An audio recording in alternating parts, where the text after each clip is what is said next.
Hi everyone, আজকে হয়ে গেলো 31 ডিসেম্বর। তার মানে এই বছরটা আমরা কিন্তু পার লাগিয়ে দিলাম। এবার নতুন বছরের ওয়েলকামের পালা। সেই জন্য আজকের দিনটা আমরা ভেবেছি একটু ঘুরে ফিরে মায়ের কাছে গিয়ে সবাই একসাথে থেকে কাটাবো। তো মা বললো আমি রান্নাবান্না করছি, তোরা একটু ঘুরতে যাবি, তো যা। সেই জন্য একটু ঘুরতে যাওয়ার জন্য রেডি হচ্ছিলাম। এখানে ছেলে নিজের ঘড়ি নিল আর আমাকেও ঘড়িটা দিয়ে দিল।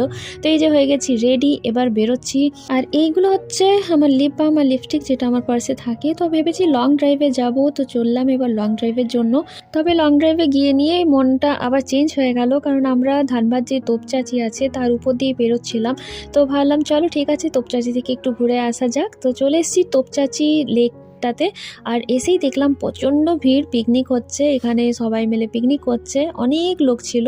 তার মধ্যে টুক করে একটু নামলাম, ফটোশ্যুট করলাম। তারপর আমরা এখান থেকে কিন্তু সজা চলে গেছিলাম মায়ের বাড়িতে, কারণ মা আজকে ওখানে রান্না বান্না আমাদের জন্য করেছে। তো কি কি খেলাম, কি কি করলাম দেখতে হবে নেক্সট মিনি ব্লগে। Bye bye.